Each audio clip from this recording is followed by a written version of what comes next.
Mukama yeebazibwe nnyo.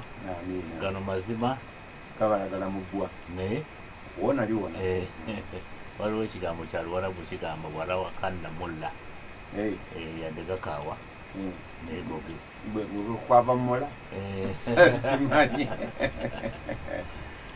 Oli ku Spirit FM 96.6 mu puroguramu ekyomulo kya Mukama waffe ebirawulirwa mu Monday lwa kusatu ssaawa zino zennyini.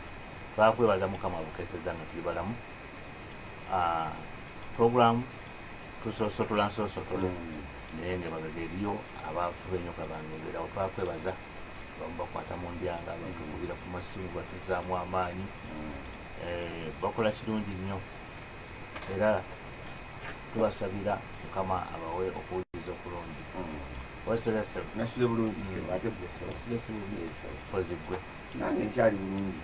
Twebaza Mukama abukeesezza abutukeerezza. Amiina. Tukoze bulungi. Yagala mbatumire nga buli nsooka kansookere ku beebulaaya Vincent Kitaka. Vincent Nkwanga, ne wabaawo Saalongo Kitaka, ne wabaawo Veronica ne Mark Luwuutya. Tubatumidde ennaku zonna mututabibagondezzaamu musobola okufuna mu ngeri endala. Twebaza Katonda olw'engeri eyo. Njala kutumira bannaffe abali kuno naddala bafuba ennyo okulaba nga puroguramu zaffe tugenda mu maaso zitukoleza enjawulo. Ng'omukulu Jimika akola omulimu gwa ttendo okulaba nga ebintu bituuka ku bantu mu biseera ebituufu era mu ngeri entuufu. Mukulu Ssenfuma naye afubira eyo mu nsonda gyafira ne mukyala we, abaana baffe, bakyala baffe, abooluganda bonna abakola ab'emikwano abali okumpi n'abali balamusizza nnyo nnyo nnyo.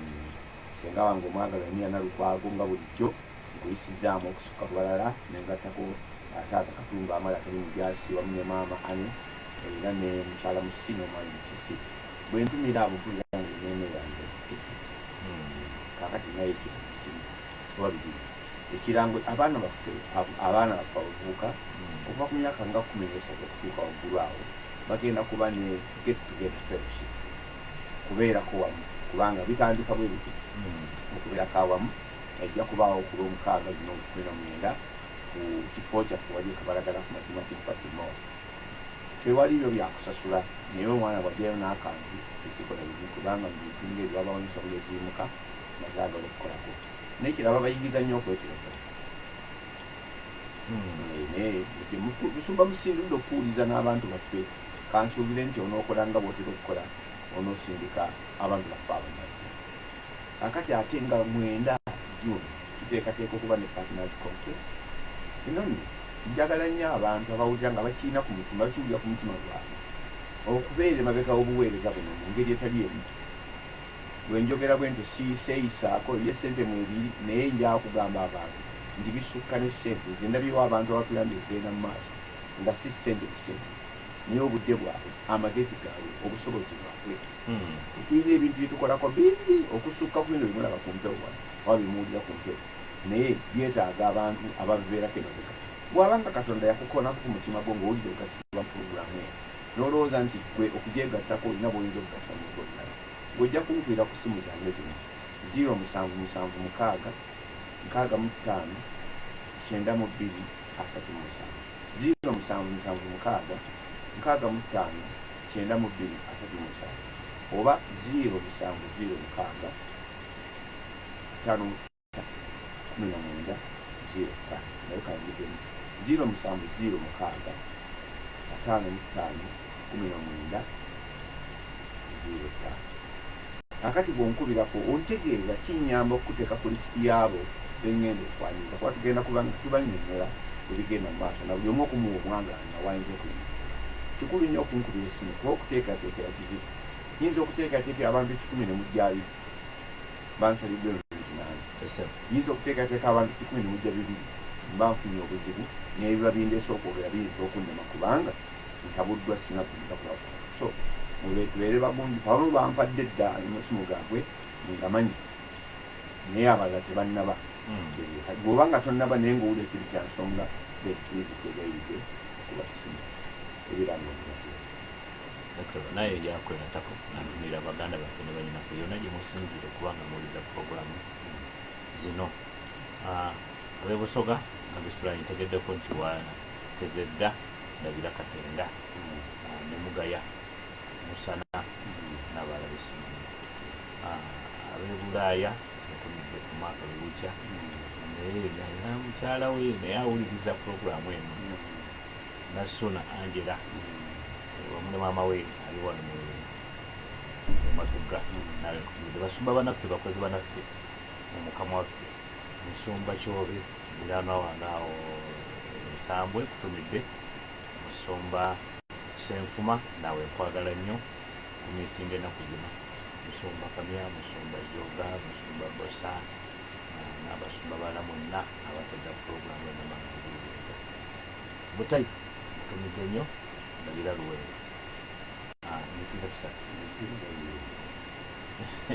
ngombi bafanya Luzira wali mugambye Joyce kuba yamulirayo ntatawula mukyala saba katusabe Katonda affe omulungi tulina essanyu lyansusa okuba nga tukuweereza mulembe lwaffe gino okuba nga otukozesa tuli wano singa bamanyi nnyo nyonga ekisaakyo Mukama nsaba obeere mabega w'ekigambo ekyo kiwuluke mu maanyi ag'omwoyo omutukuvu kisangule obulimba kitani bwazaatulima kisimba amazima lwamu lyatandire mpayo abakiwuliriza n'ebyo bye babala nabyo emmenya Mukama waffe Yesu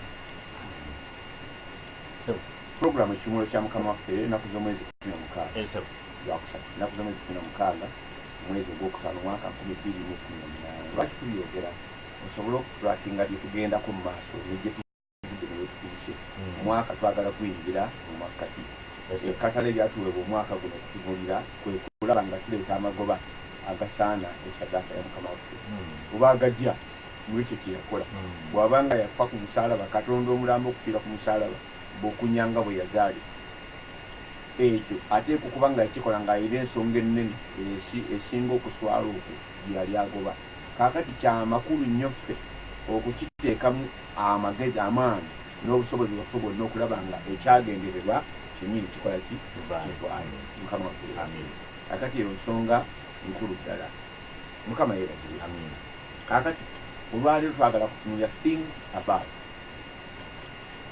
ebintu ebyo ebiriwa byebiriwa njagala osooka onsomera ekitabo ky'Abakolosayi sura 3 olunyiriri olw'okka n'olwokubiri ebintu ebyo twagala kufuna things about twalaba luli nga tumaliriza ekyama kya Mukama waffe ye yawangula atya ensi eno yatambula atya naaba nga asiimibwa Katonda fully pleasing unto God naga nti ono ye mwana wange muyiye mwensanyukira bwe njagala ennyo muyiye mwensanyukira eyo testimony eteeka okubeera ku buli mwana wa Katonda kuba talinaayo baana na gaana na byana talinaayo gaana byana na baana abo bonna bebeera kaakati naye tuba nga tuli bato tuteeka okuba nga mu stage eyo tumusanyusizaawo omwana akusanyusa buli stage gyatuukaku ne bw'aba nga akyakufukira ku myaka egyo bw'aba nga ali ku myezi 2 n'akufukira eryo ssanyu lyo in fact bw'aba tafuka ogenda wa musawo lwaki takikoze waliwo ebintu ebitujjamu buli stage wetuteeka nga wetutuuka ng'abaana nga batulera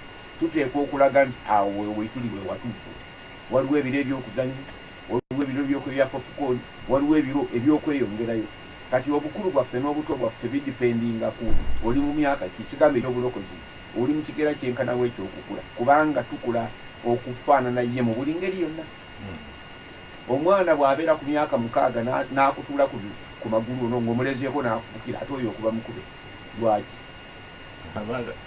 osuubira okuba nti asusseewo naye bw'akola ekyo ate bw'akikola ng'atuuse ku myaka 16 n'omulaba nga yeeyambula yeeyambira awo emuliira emmere oyo mutwala kiba kisusse aba mulwadde waggulu wano kaakati waliwo levels zaffe ez'enjawulo naye buli stage oteeka okuba nga oliko testimony eno Katonda ng'akusiima ng'akwagala ate ng'akusiima mu nkola yo gy'okolamu nti ebintu ng'ekujjamu waliwo level gy'olina okutuukako noba ng'ogwana okuyingira mu busika abamu tufuutuse nnyo ne tugwa mangu mu bintu ne twagala okunaayiza okubikwata amangu ng'abaana ababba emmotoka awaka kubanga alaba taata bwagivuga naye alabika agimanyiimu naye tebannagimuwa n'agibba tanneetuuka mu maaso ga kitaawe tanneetuuka n'agibba n'agenda agivuga n'agitomeza kati tukoze ebintu ebyo mu bulamu obw'omwoyo ne tujjayo ebintu ebitannaba kutuuka nakutegeera ne tugenda tutomera kati Abakolinso bano baalimu bwe batyo nga balina ebintu eby'amaanyi bye bakozesa naye nga bo benyini ba mubiri era bato era olw'ensonga eyo baawaba ne bakola emitawana sebitono ebikuddewo mu Bakolosayi essula 3 eri tebikula balinkuonako obukulu olunya olusooka tusome n'olwokubiri naye ngenda kusoma muyange kale obanga mwazuukirira wamu ne Kristo munoonyenga ebiri waggulu Kristo gy'ali ng'atudde ku mukono ogwa ddyo ogwa Katonda mulowoozenga ebiri waggulu so si ebiri ku nsi. If then you have been raised with Christ, okujjako ng'otegedde nti kwava ku mutindo guno guwazaalibwako ogw'obuntu, you have been raised. Ekigambo raised kikwatamu ebintu bibiri bwetwa Mukama waffe bw'afa azuukira ate alinnya mu kifo ekirala okuva ku kino kwabadde akafa.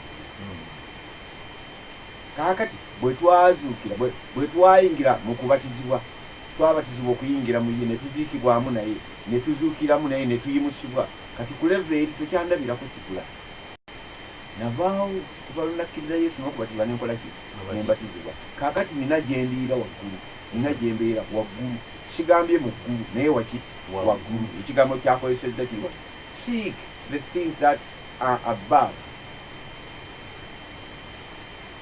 Things that are above. Kakati mu bwongo bwakuleeta nti waliwo ebiri ku grade eya wansi waliwo n'ebiri ku grade eya waggulu. Naga nti seek the things that are above where Christ is seated at the right hand of God. Kati gwe omonye obwongo bwaffe bwagala okuleetawo nnyo eggulu. Kyetumanyi n'eggulu liri mayiro mmeka okuva wano. Ekiyinza okwewunyisa kuyinza okuba kutemya kikowe kuwangisa buwangisa wano ng'oli mu ggulu. Oba nkyogedde bulungi. Tolowooza lino erya sikaali, lowooza ensi etali y'abantu oba omwaliro ogutali gwaki gw'abantu buntu naye omwaliro ogwa Katonda. Ensi giyite ensi ey'omwoyo, kireese bulungi ensi eyaki ey'omwoyo. Kaakati ey'omwoyo eri abaavu ku nsi ey'omubiri. Ensi ey'omubiri si eri waggulu ku nsi ey'omwoyo. Ensi ey'omwoyo eri waggulu ku nsi ey'omubiri. Ensi ey'omwoyo yaddala okusinga eno ensi ey'omubiri kubanga yeebeerera emirembe gyonna naye n'ey'omubiri n'okuggwawo yakola ki yakuggwawo. Erina lwe yatandika erina lwejja okuggwawo. Ey'omwoyo teriiko ntandikwa teriiko nkomero kubanga eri litaano. Mutegeere again things that are above waggulu awo waliwo ebitusaanye kutunuulira ebitali wano bituleeterwa. Okay, olwokubiri set your minds on the things that are above not on the things that are on earth. Ebintu biri mu lulimi olutegeerekeka. Muteeke amaaso gammwe ebirowoozo bino. Ekigambo affections nandyagadde okkigobeera mu dictionary wano oyinza okkinoonya eyo affections kandabo banaakinoonya wano affections n'ekitegeera ndi amameeme go okuyayana kwo entunnunsi zo omutima gwo ebirowoozo byo amagezi go gonna gali ku ebyo. Emmotoka yo ng'egudde bwanakigula mmanyi tosooka kulumirwa drive tosooka kubuuza motoka yeeriyo anti bayibuli egambye atyo nti obugagga bw'omuntu buli n'omutima gwe n'ebirowoozo byo bibeera. Kati akagambo affection wano bakandeetera mu dictionary a feeling of liking and caring for someone or something. Okuwulira ng'ekintu okyagala olina omuntu gw'oyagala n'okuwulira ng'omufaako kwagamba ebintu by'oyagala n'okufaako ng'okola ki ng'olufaako kyagala. Set your affections on things above not on things on earth. Ati obuzibu ti ekkanisa y'omulembe guno si bwekyo bweri. Onanga feelings of love a person's romantic feelings kwagamba ebintu bino ebya Katonda byatugamba ebiri waggulu tusaanye okubigwa laavu n'oba mulaavu n'ebintu ebyo. Mwanyi bw'oba mulaavu baga nti love is blind. Sirowooza nti obeera blind oba olabira ddala naye amakulu bwaga nti oli blind bw'oba ofunye gw'oyagala abalala oba tokyabalaba.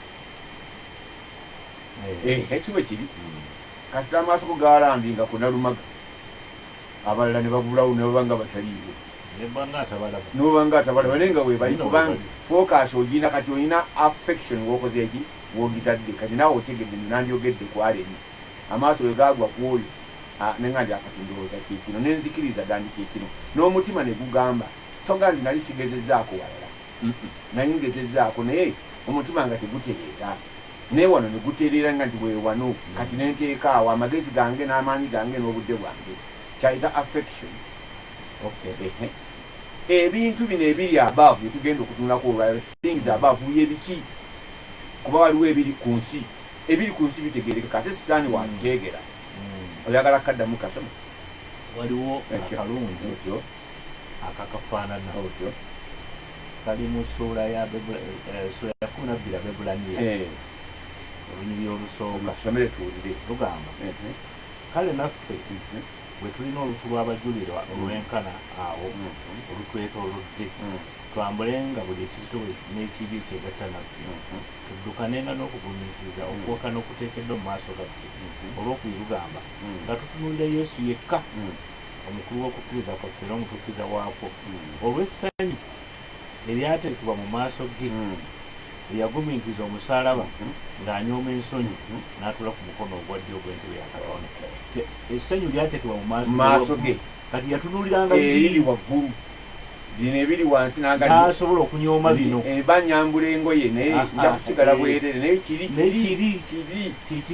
kisinga ne bakomerera emisumaali nandibadde eŋŋaana naye bw'alowooza kiri kemikono giziyizibwa obutakwata bino negikwata yali asobola okuddira omukono neyeetakulako mu nkwawa kokokka kanditiisiza abasajja n'agugjeyo bw'ati n'atakulako mu nkwawa n'aguzzayo emisumaali neguba nga guleraga nti akakoze atya naye ebyo byonna yaga tajja kubiraga n'okubafugira amalusu yandibafugidde amalusu olina kyosobola okukola ekyobunafu ate agayinza okugagamba agafujje ne gafuuka asiri ne gabuukya ne babutuka naye teyakola kintu kyonna kubanga amaaso ge gaali gekkaliriza Katonda kyamutadde mu maaso ekyama kye he set his affection on things above.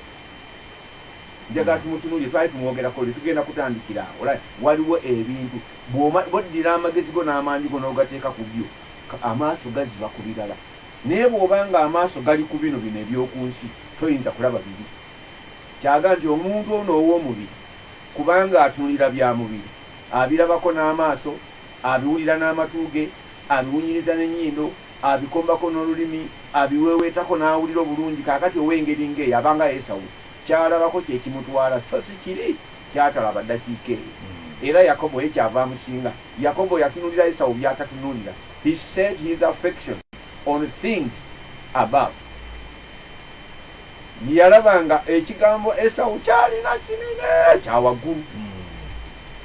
Baana babiri omu agenda kulya obusika obuleeta obulungi obw'emirembe n'emirembe omulala talina kaafuna baana naye nga ono atali nanyini busika abyegomba abiri mulaavu mpitirivu ne bwafumba emeraga likasinga nze nanyini busika buli oli ye ali ku kimu nze ebyo tebingasa ekigezo kijja ekibikkula omutima.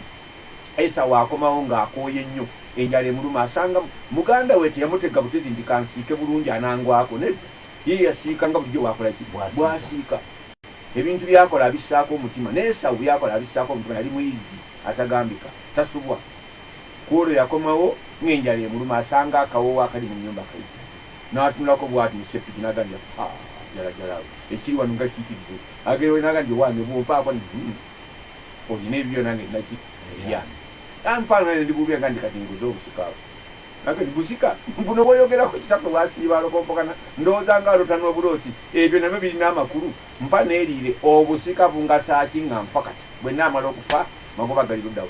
Yakobo nga yalaba nti ne bw'oba omaze okufa obusika bulikola olaba endaba Katonda n'ayagala Yakobo n'akyawa Esawu lwakubanga omu yalina ekyomuwendo kyatakusaamu kitiibwa omulala nga takirina naye ngaakikola akyegala. Ono n'amuwa n'okulayira n'akola ki nti nkuguzizza alaali n'ateekako omukono n'awuuta ne bamwongera n'okumwongera ne bamuwa n'amazzi neyeetambulira bw'atyo Esawu n'anyooma obusika bwe Bayibuli kibuleeta yanyooma bunyoome. Ekibi ekisinga obunene mu bulamu bw'Ekikristaayo kaakano kunyooma bya busika Katonda byatuwa. Ate Yesu yawangulira wanaabo bonna bonna abaatusooka baawangula kusa kitiibwa mu ebyo Katonda byatuwa. Biri above tebiri biri waggulu tebiri wansi biri na Kristo kennyini tebiri walala tebiri na Musa tebiri naani biri naani ne Kristo. musumba kasite nekyakukadde ekibi ekisinga obunene ekyekkanisa kunyooma ebyasuubizibwa ate abawanguzi abawangudde tussa kitiibwa mu ebyo ebyasuubizibwa. Ojja kulaba ekkanisa ya leero etagala nnyo n'ebyasuubizibwa abaana ba Isirayiri, era egenda mu kyamateeka olw'okubisula 28 n'etandika okukombooza ebibi ebyo. Eyo kankubikire mu Kristaayo tolinaayo wadde akatundu n'akamu kubanga byandagaano enkadde gye yalagaana nabali. Ffe tulina ebyaffe eby'endagaano empya eyalaganizibwa ku byasuubizibwa ebisinga obulungi. Bulidde kaakati ekkanisa biri bya mubiri, mujja kulya ensi, mujja kufuna poloti, abalabe bajja kudduka. Ebyo bye tutunuulira bye tulowooza nga by'amaanyi naye byakunsi wano byonna yabagamba byali byaki byakunsi. Ono agambye temutunuulira byakunsi, mutunulire ebiri aba biri ludda wani abitubuulira ewali baba yabitubuulira amala gabibuulira. Kati twagala kulaba ebitusuula. Ekyasuula ab'e Kolinso baava ku things above ne batunulira things on earth. Batunuulirani Kefa ali ludda wa Apollo Pawulo Kristo waggulu. Akati baga nti ndi wa Apollo. Kasitoma okufuuka owa Apollo toyinza kubeera wa Kristo kubanga nebya Kristo tukyabiraba. Toyinza ne bwe baba bakuwadde emmundu ekulema okukozesa. Kyovula nti baalina ebirabo byonna eby'omwoyo ne bibalema enkozesa. Ekkanisa ey'omulembe guno ekiraininga okubanga ebirabo byonna eby'omwoyo ebirina manifestation azirina kituufu ngirabyeko. Ekyokubiri obuweereza bonna walaga nti omanyi abatume baakadda nnaku zino ani yakulimba. Ekkanisa ya Mukama waffe ng'ekyaliwo teri mulembe gutabangako batume, teri mulembe gutabangako bannabbi, tewali mulembe gutabangako babuulizi b'Enjiri, tewabanga omulembe gutabangako basomesa, tewabanga omulembe gutabangako basumba. Ebyo ebirabo ebitaano eby'obuweereza tebirina lunaku lwe byali bitabaddewo. Bino bye tuyita ennaku zino prophetic simanyi ministration, revival, apostolic reformation. Ebyo bigambo byaffe ne all the time okuviira ddala ku Mukama waffe Yesu Kristo okuvanga ekkanisa etandika obanga Kristo akyali mutwe ebirabo ebyo by'obuweereza tebibanko na bbanga byebitabakawo. Kitubitegeera mutegeeze olwokubanga tekitukisaako birowoozo, tekibitwala nga bikulu. Era ekibadde kiyitira obunnyo kya pasita, buli avaayo pasita, buli avaayo pasita, buli avaayo pasita. Bwe tulabye nga ekya pasita tekirima tugana kati buli avaayo apostle. Tulabye nga nekiti kyanywa kati buli avaayo prophet. Era bwe tulabye nga nekyo tetumala nga tuga bishop. Kakati tutagala butagazi ebintu ebiri kuki ku nsi. Kubanga n'ebya pasita n'eby'abaapostle tubyetuuma kubanga tubiramu ekitiibwa ekyaki eky'oku nsi. Ekinyusi tetukiraba, tulaba kino kijaketi mbugonjerere lubaale mwatakola ki mwatali ng'okyesobeseka. Oyinza okukyambala buuti naye nga wulira tekikujjamba tekikukolera. Ontegedde bulungi. Mbadde njatuddeewo we twali luli. Bw'obanga osoma Ebbulaniya omaze okusomawo. Bw'osoma mu Bikola by'Abatume essuula ey'ebbiri olunyiriro lwa 24 okutuuka ku lwa 28, Yesu ng'ali mu kiseera ekizibu ennyo alina bye yali atunuulira. Zabbuli eyogera ebbiri olunyiriro lwa 24 okutuuka ku lwa 28 alina bye yali atunuulira. Bayibuli emwogeza wano bino ng'ali ku musaalaba ng'ali mu bulumi, bino bye yali atunuulira. Essula 2:24 tugamba naye oyo Katonda yamuzuukiza mu bafu bwe yasumulula okulumwa kw'okufa mu kulumwa kw'okufa kubanga tekwayinza kumunyweza. Kubanga Dawudi amwogerako nti nalaba Mukama ennaku zonna. Kati ani ayogera? Yesu yakola ki? Yayogera nalaba Mukama ennaku zonna. Genda mu maaso. Nalaba Mukama ennaku zonna mu maaso gange kubanga ali ku mukono gwange ogwa ddyo nneme okusagasagana. Omutima gwange kyegwava gwesiima, olulimi lwange lusanyuka, era n'omubiri gwange gunaabeeranga mu ssuubi.